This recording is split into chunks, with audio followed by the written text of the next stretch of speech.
Swami did not finish the food. He left a lot of food for us. 28 of us, I remember. 28 of us could have a taste of the food that Swami has eaten, or left for us to eat. So I think that was my happiest moment when I saw Swami.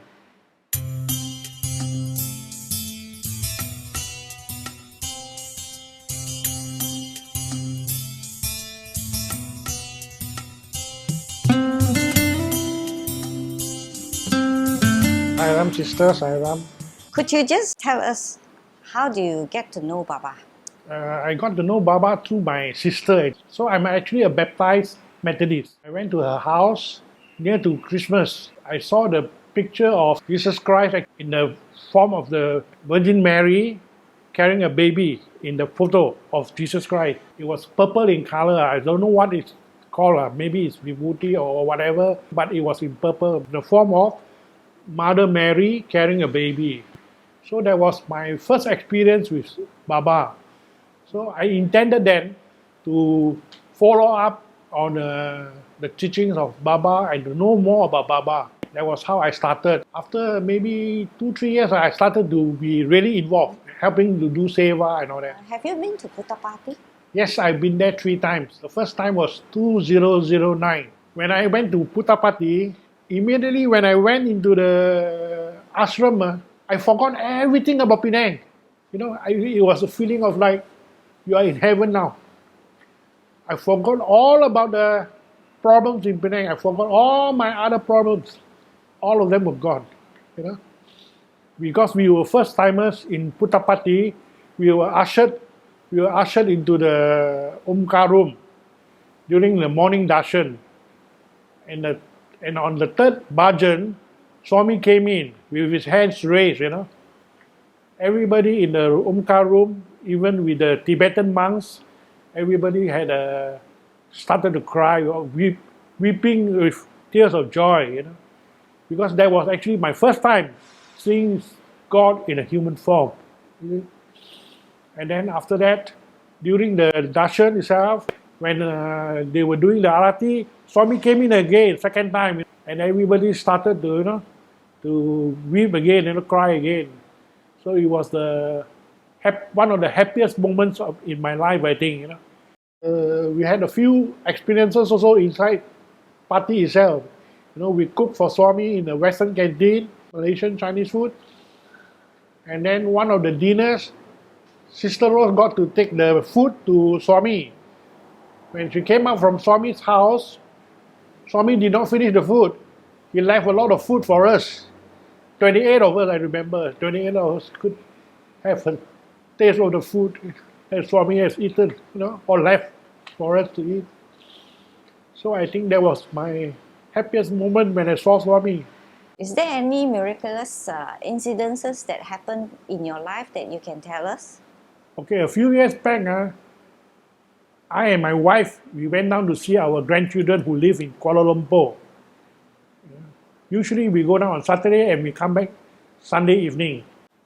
So as I was coming back from KL, like I said, when I reached the Ipoh highway, going uphill and then downhill, as I was going down here, I was already chanting the Laksa Achana. We go something like this, Om Sri Sathya Sai Baba Ye Namaha. So I fell asleep. My wife was already sleeping then, I fell asleep. Then I could feel that Swami woke me up. When I opened my eyes, there was a lorry in front of me, going downhill, how fast that it would be, going downhill. But there was a lorry in front of me. So I managed, to swerve to the right-hand side of the highway and came down safely. That was one of the incidents. One day, very early in the morning, I woke up with a very funny taste in my mouth. So when I woke up, I got up from the bed, I sat on my bed, and I looked at my bed sheet, It was full of blood, a big puddle of blood, real blood, on the bed sheet. So I went to the wash basin, I washed my mouth, and then also the blood just started coming out, So I woke up my wife and said, take me to the hospital, I said. I don't know why, I'm having a lot of blood coming out from my mouth. So she took me to the hospital. The nearest hospital was about 10 minutes away. So when we went there, I got myself registered and everything.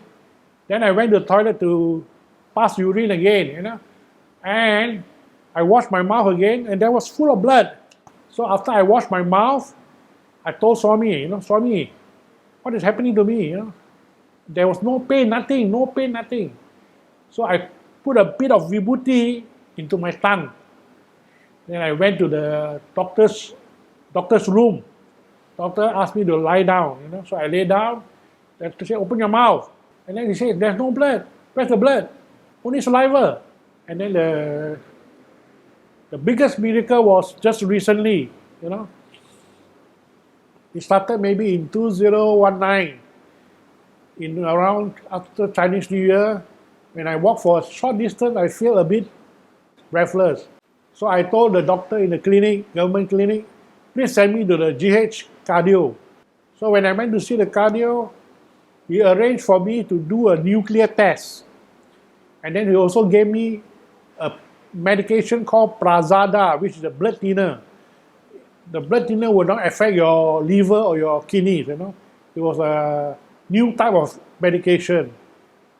And the best part is the doctor did not charge me any money, for the first dose of 1 month dose. After that, when I did the nuclear test, that was in April. Then I had to do another test, also on June, okay? So after the 2 blood tests and the MRI or whatever you call it, CT scan or whatever, the results came out in August.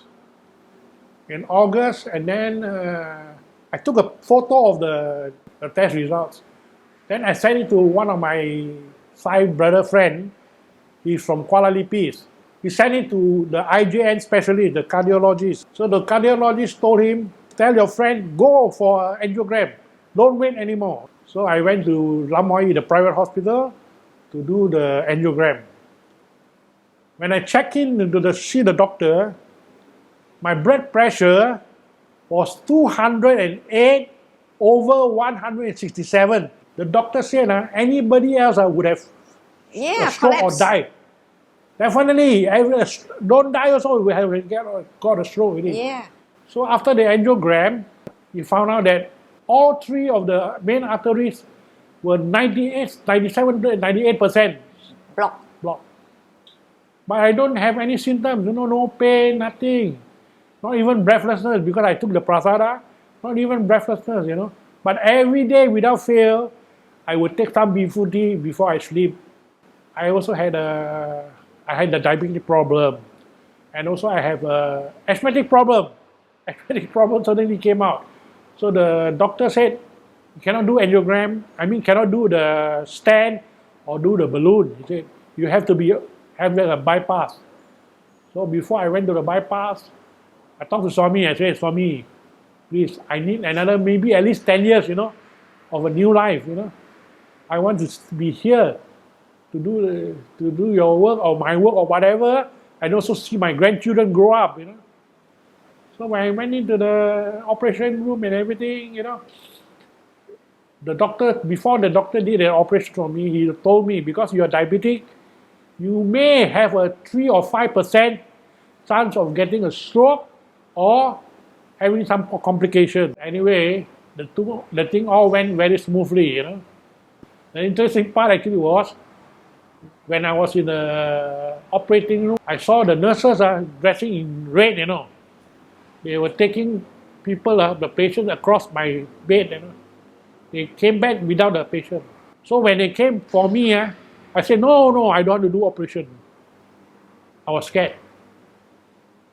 I was very scared. But I prayed to Swami, I talked to Swami.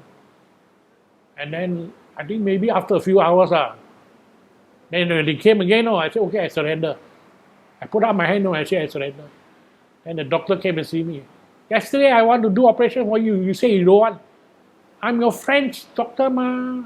I'm Dr. Lam. I'm going to do your surgery for you. Okay, doctor, go. Let's do it. When I came out from the ICU, I had a very interesting dream. Because I'm in tourist business. So I was taking this European type or Caucasian type of tourist round to the back of the hospital, there was a big fun fair thing, oh, they enjoyed so much. They had food, they had all the rides and everything. Then it was time, to take them back, So I took them back to the hotel, and I drove my van back to the hospital. I parked it there. It was close to 12 o'clock at night, midnight. And I told myself, you'll see there. Tomorrow I won't wake up already. Swami, please, let me wake up. Please let me wake up, I said. Finally, after a few hours of sleeping, I got up already. I was asking the nurse, hey, my wife knows about the operation or not? Has it been successful or not? No, uncle, it's only 4 o'clock. Your wife will already come eat something. A few times, I think I asked them 3 times, Every time they tell me it's 4 o'clock. Hey, how come I've been sleeping so long here? How come it's still 4 o'clock? According to the Chinese, actually, it was the 7th month of the lunar year, Okay. So what I saw was actually the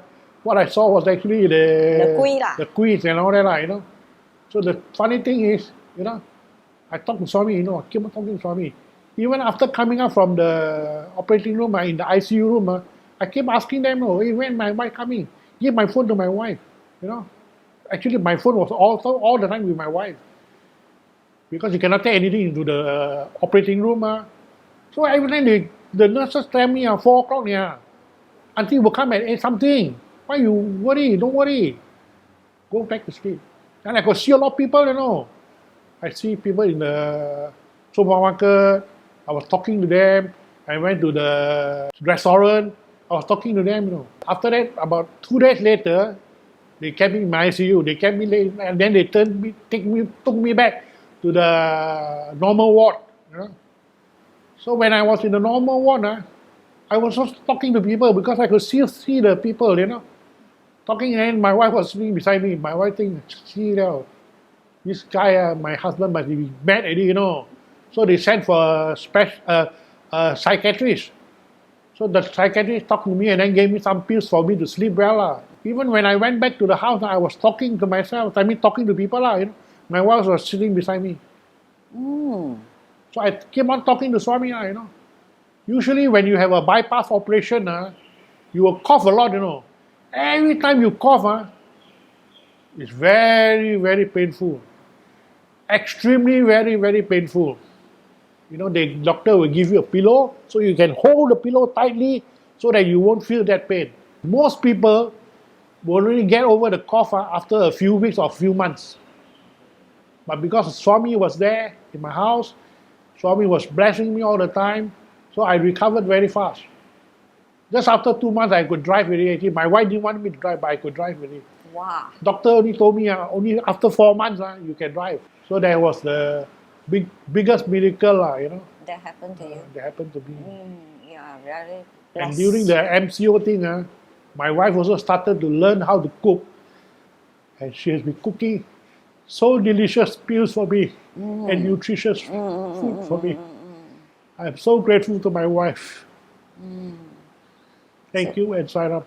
Has your life changed before knowing Baba and after knowing Baba? Before I knew Baba, I was doing a lot of different jobs, like being a hawker, selling this type of food. It was very hard life, Being a hawker was very hard life. And then after knowing Baba, I became something like a tour guide and a taxi driver thing. So that's what I feel like, After knowing Baba, my life became better, smoother. Not so many problems because I know he's behind me, in front of me, around me, inside me, outside me, So I feel more comfortable when I believe in Baba, my life became changed. I had a lot of love for other people. I like to serve other people, doing a lot of seva things and all that. And at the moment also, we are doing seva every night at 9 o'clock. We are chanting the Laksa Asana for the people who need the prayers and the Baba's blessings, And also I'm in charge of 3 groups of chanting groups. So every night before 9 o'clock, we'll pass the names of those who need to be blessed to these chanting groups. And we have 400-500 people chanting all the time, every night nearly, Okay, what are the signs Baba's teaching that is most appealing to you? To serve all and love all, to serve all and love all. Hurt never and hurt ever. That's what I feel. It's good. And who is Sai Baba to you? Baba to me is God. Thank you for sharing your story with us. Very interesting story. And Sai Ram. Sai Ram.